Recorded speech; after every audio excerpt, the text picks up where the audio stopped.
Todo comportamento é uma composição indissociável entre aquilo que é genético e aquilo que é ambiental. Essa composição é extremamente complexa. Aquilo que é genético é algo ainda muito desconhecido pela ciência comportamental. Sobretudo quando vamos ainda para as questões da influência do meio no comportamento. Até algum tempo atrás, nós nos limitávamos a acreditar que apenas os aprendizados eram de maior importância no desenvolvimento do comportamento final de determinado indivíduo. Porém, cada vez mais descobrimos que, muito além dos programas de aprendizado que são desenvolvidos pelos indivíduos, existem outras formas do meio interferirem no desenvolvimento total do comportamento do indivíduo. Isso vai desde a epigenética, que é uma ciência relativamente recente, a influências de estresse e manipulação neonatal, a influências dos períodos críticos e neuropsicologia da infância e, enfim, as questões referentes ao aprendizado propriamente dito. Como são assuntos muito complexos, muito amplos e muito profundos, não é o nosso propósito aqui tentar abordar todos eles, mas nós vamos naquilo que consideramos o principal e de uma maneira um pouco mais traduzida e digerível para o público. Na aula anterior vocês puderam ver um pouco da dificuldade que temos ao escolher um futuro parceiro, seja um filhote, seja um cão adulto. A genética é uma ciência muito complexa e, principalmente quando nós estamos tratando de comportamento em que há uma interação, como eu falei anteriormente, uma interação extremamente dinâmica e indissociável entre a prontidão genética e toda a influência que o meio pode causar no desenvolvimento total do comportamento. Vamos lá? Comportamento é sempre uma composição entre genética e ambiente. Quando estamos tratando de treinamento canino, nós estamos nada mais, nada menos do que gerenciando comportamentos. Antigamente, essa gestão dos comportamentos pendia mais para uma anulação das emoções e anulação dos comportamentos do que o que acontece hoje em dia, que é um desenvolvimento de emoções e direcionamento dos comportamentos para aquilo que a gente almeja.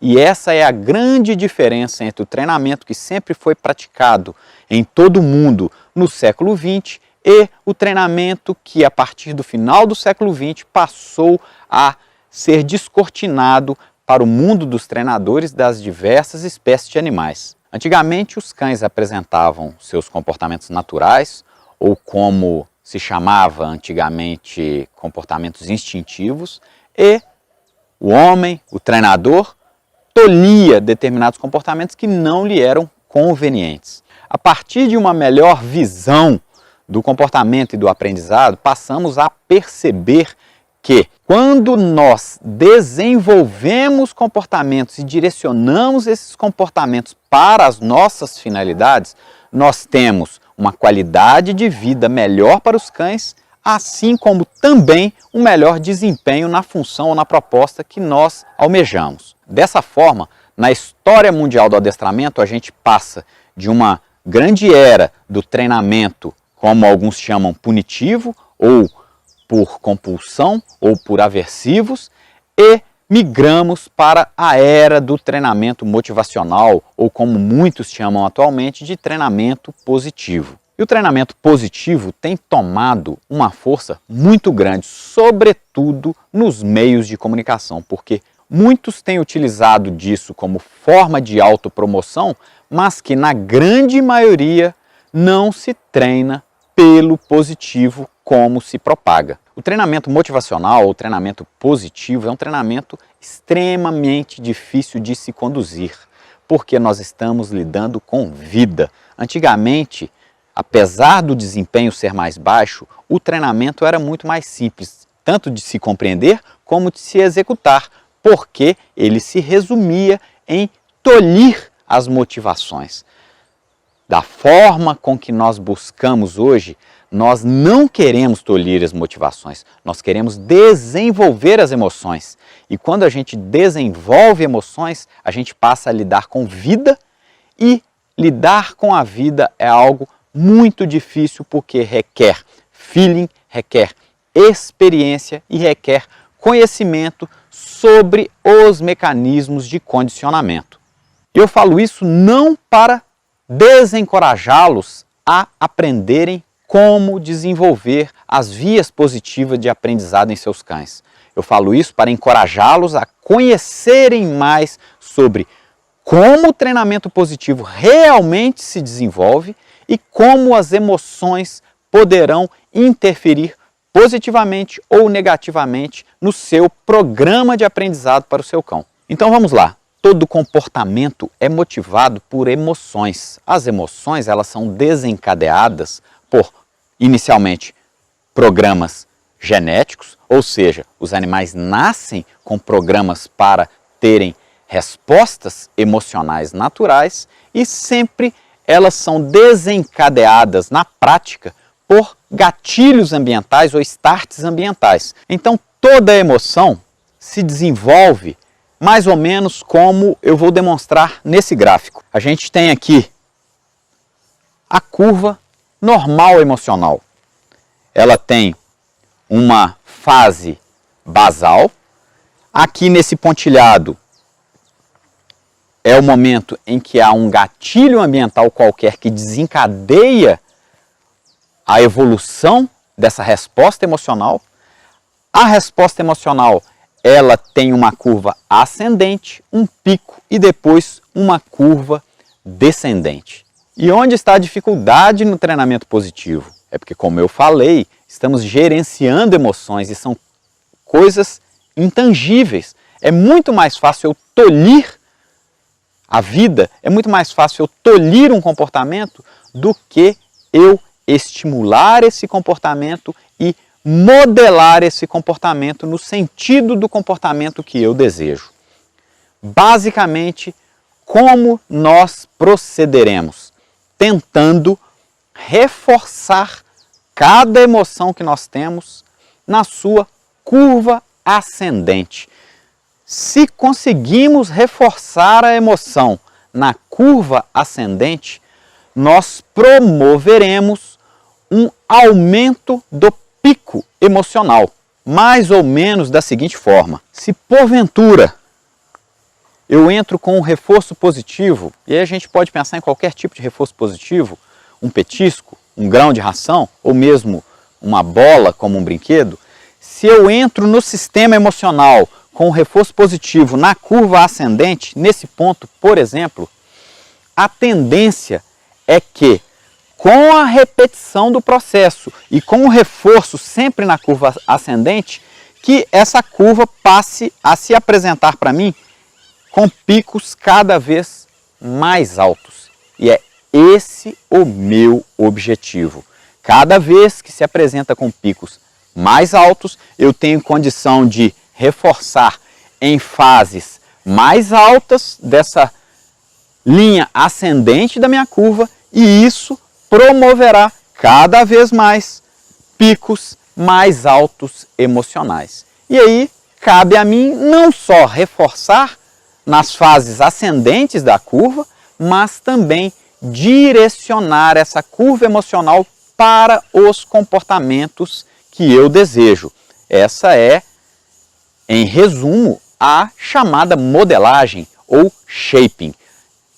Eu recomendo muito para aqueles que puderem que recorram a uma aula do meu primeiro workshop do aprendizado canino, denominada Comportamento e Vida, Quer que eu desenhe? É uma aula conceitual sobre a modelagem que facilitará em muito a compreensão dessa aula que eu estou ministrando para vocês aqui agora. Para tal, eu vou deixar aqui na descrição o link de acesso a esta aula. Essa abordagem pode parecer um tanto quanto excessivamente conceitual ou teórica, mas caso você consiga compreender esse processo, um mundo vai se abrir à sua frente no desenvolvimento da modelagem, que seria o treinamento puramente positivo de fato.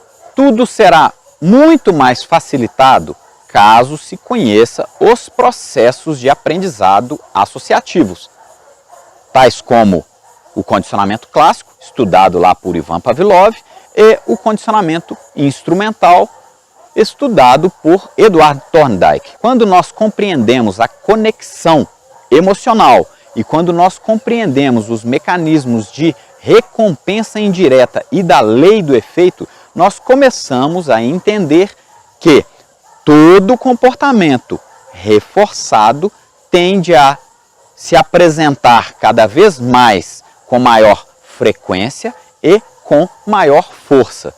Mas existe um conceito que vai fazer toda a diferença no upgrade que nós poderemos dar no comportamento que estaremos desenvolvendo, que é o conceito da frustração. Isso mesmo, frustração. Frustração é uma palavra muito incompreendida.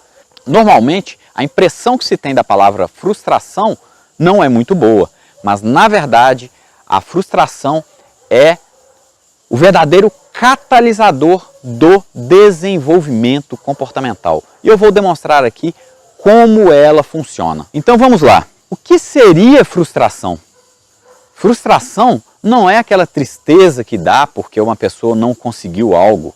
Não, a frustração é algo muito bom no desenvolvimento de comportamentos. A frustração ocorre apenas quando se tem uma grande expectativa, normalmente expectativa gerada por condicionamento, ou seja, vou citar um exemplo aqui nesse gráfico. Toda vez que o indivíduo teve o start emocional, ele apresentou essa emoção ou apresentou esse comportamento, ele foi reforçado nesse ponto. Mais uma vez nesse ponto, mais uma vez nesse ponto, mais uma vez nesse ponto, mais uma vez nesse ponto. Depois de N vezes reforçado nesse ponto, ainda na fase ascendente da curva, num determinado momento, o indivíduo está com a alta expectativa de ser reforçado. E você não o reforça. A resposta em frustração, ao contrário do que muitos pensam, é exatamente um pico emocional. E aí nós temos, através da frustração, uma grande ferramenta de promoção comportamental. Então vamos para alguns exemplos da nossa vida humana para facilitar essa compreensão e depois eu vou citar alguns exemplos no dia a dia com os nossos cães para a gente fechar esse raciocínio. Imagine a seguinte situação que eu acho que todos já devem ter passado. E dá um caixa eletrônico e aí a gente vai lá, passa o cartão, digita a senha e aparece na tela: senha incorreta, digite novamente. Nesse momento, nós aumentamos a nossa intensidade e a nossa concentração. A gente passa o cartão de novo, digita a senha de novo. E aí se aparece senha incorreta. Mais uma vez, não sei como é que aparece, não lembro mais como é que aparece. Se for digitada mais uma vez incorreta, o cartão será bloqueado. Nesse momento, nós aumentamos a nossa concentração e empenho no que nós estamos fazendo. Se aparecer de novo senha incorreta, seu cartão foi bloqueado, a vontade que dá não é de esmurrar e quebrar aquela máquina. Esse é o melhor exemplo humano de uma resposta em frustração. Ou seja, eu tinha uma alta expectativa de retirar o meu dinheiro. Essa expectativa foi gerada justamente porque durante anos, sempre que eu vou ao caixa eletrônico, eu consigo sacar dinheiro. Então eu sempre fui recompensado. Num determinado momento, eu não fui recompensado. Como eu fui condicionado a sempre ser recompensado, essa quebra da expectativa nessa situação, que gerou um aumento da minha resposta emocional, significa frustração. E agora eu vou citar um exemplo oposto. Pega uma criança de 4, 5 anos de idade, entregue para ele o mesmo cartão, passe para ele a senha, fale para ele os números que ele vai ter que digitar e fale para ele: meu filho, se você for ali no caixa eletrônico, passar o cartão igual o papai passa e digitar essa senha, você vai pegar um dinheiro para você comprar para você um picolé ou alguma coisa que ele queira. É lógico que a criança normalmente vai toda alegre para o caixa eletrônico. Aí ela vai até o caixa, tenta passar o cartão, tenta digitar a senha e o que é de se esperar é que ele não vai conseguir sacar o dinheiro. Aí ele tenta talvez mais uma ou duas vezes e não consegue. Ele vai sair meio decepcionado olhando para o pai dele, não consegui, papai. Pensem bem, o mesmo fato. Eu digitei a minha senha, a criança digitou a senha. Eu não recebi, a criança também não recebeu. Mas qual foi a diferença de resposta emocional entre o adulto e a criança? Essa diferença de resposta no adulto, aumentando a emoção frente à quebra da expectativa, isso é frustração. Já a criança diminuindo a emoção frente à quebra de expectativa não é frustração. Estão compreendendo a diferença? Que frustração não é o que se faz no indivíduo, e sim a resposta que o indivíduo apresenta em decorrência da quebra de expectativa. E essa resposta está associada ao quanto esse indivíduo foi recompensado antes desse fato em si. No caso da criança, como a criança nunca foi recompensada, ela não criou expectativa por condicionamento. E por isso não é possível de ser frustrada naquela situação. Naturalmente, é possível, em algumas situações, haver essa resposta em frustração sem que tenha havido um condicionamento prévio. Normalmente, citando um exemplo, quando a gente treina cães na proteção, cães que têm uma genética muito forte para morder, o simples fato de serem provocados por um figurante ou de verem uma luva se movimentando, sem mesmo que tenham tido a chance prévia de terem mordido, pode desencadear naquele animal que tem uma grande genética para aquilo, uma resposta em frustração. E inclusive podemos até utilizar essa predisposição de resposta em frustração na proteção para desenvolvimento de agressão por frustração, mas isso é um assunto à parte. O que é mais importante é entendermos como a frustração se dá, o que realmente é frustração. Usei um exemplo aqui do nosso dia a dia e agora a gente vai ver isso, como funciona num cão, mesmo num filhote, no desenrolar de pequenos aprendizados. E como nós podemos aplicar isso ao treino? É lógico que não dá para eu explicar como fazer isso em todos os exercícios. A ideia é passar o conceito. Então vamos lá. Eu já tenho um filhote completamente conectado com o clicker. Então eu tenho um filhote que quando ouve o clicker, explode a emoção alimentar. Por quê? Porque N vezes, não sei quantas, isso aí varia de cão para cão, de recompensa para recompensa, toda vez que ele ouviu o som do clicker, caiu uma determinada quantidade de recompensa para ele. Depois disso, foi criado nele a grande expectativa de quando ele ouve aquele sinal, vem comida. Quando eu tenho isso conectado, ou como muitos chamam, carregado, e aí eu encorajo-vos a assistirem ao vídeo que está aqui na descrição, carregando o clicker do meu canal. Quando eu tenho o clicker carregado, agora eu posso passar para uma outra fase do processo de encadeamento de sinais. Eu posso escolher um target, por exemplo. Então, como que eu vou fazer para que o cão entre numa caixa de referência, que é uma das ferramentas que nós utilizamos para mais à frente ensinar alguns exercícios. Ao invés de induzir o cão a ir até lá, como muitos fazem, e atualmente eu não mais induzo cães, e aí eu também recomendo que assistam a minha aula Táxi ou GPS, que foi ministrada em um dos meus workshops do aprendizado canino anteriores, que está aqui também na descrição. Nessa aula vocês vão compreender um pouco mais a diferença que se dá na qualidade do aprendizado quando ele vem por um aprendizado autônomo em relação a um aprendizado por indução. E por falar em aprendizado autônomo, também vou deixar aqui na descrição o link de uma aula que está disponível no meu canal, que se chama Aprendizado Autônomo. Pois bem, vamos lá. Eu quero que o filhote entre no target. Ele já tem que necessariamente, previamente, ter o clicker conectado. O clicker tem que gerar nele uma explosão emocional. Então o clicker, nesse caso, ele vai funcionar justamente como esse gatilho que vai desencadear a explosão emocional. Ele entra na sala, eu coloco comida num cantinho da sala para desviar a atenção dele e enquanto ele vai comer, eu pego o referido target e coloco no chão.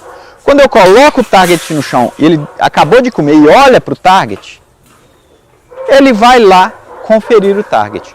Quando ele conferir o target, eu clico jackpot e cai a refeição dele no chão. Faço isso por N vezes, até que ele tenha certeza que a chave para o clicker é ir conferir a caixa. Depois que ele tiver essa certeza, num dado dia, quando ele for até a caixa, eu não emitirei o som do clicker.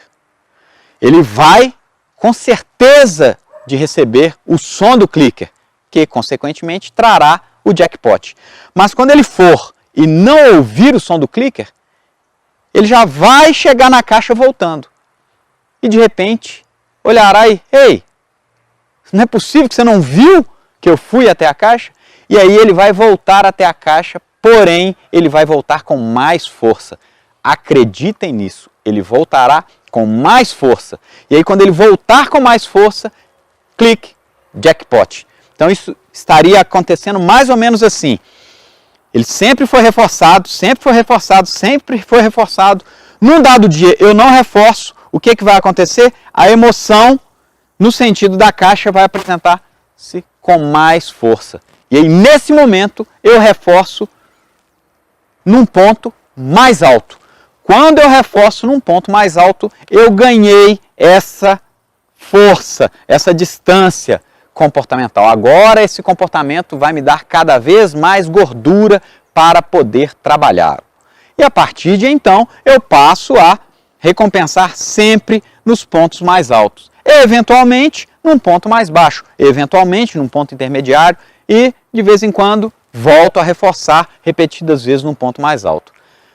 Depois de N repetições sendo reforçado num ponto mais alto, e agora voltando para o cão, agora ele já está quase entrando na caixa, depois de muitas repetições ele já entrando com a cabeça na caixa, com certeza que quando ele entra com a cabeça na caixa, ele aciona o clicker, que aciona a liberação da comida, eu, de surpresa, não aciono o clicker. Ele vai achar estranho e vai tentar mostrar para mim que algo foi errado e vai entrar na caixa. Quando ele entrar na caixa, clique jackpot. É lógico que eu não passei um método de treino, um sistema de treino, mas eu passei um conceito para que vocês entendam como que eu posso progredir de emoção em emoção, de comportamento em comportamento, através da lei do efeito, do reforço positivo e da utilização adequada do fenômeno da frustração. Muito obrigado mais uma vez por terem assistido essa aula. Convido a todos vocês a assistirem a minha próxima aula, onde eu tratarei sobre a falácia do treinamento puramente positivo, onde demonstrarei que treinamento puramente positivo não é possível. Uma coisa é o aprendizado pela via positiva, tal como eu demonstrei aqui. Outra coisa é você acreditar que poderá treinar um cão de maneira completa, puramente pela via positiva. Muito obrigado a todos e até a nossa próxima aula. Não deixem de fazer aqui o seu comentário, o que você achou dessa aula e dar também a sua sugestão.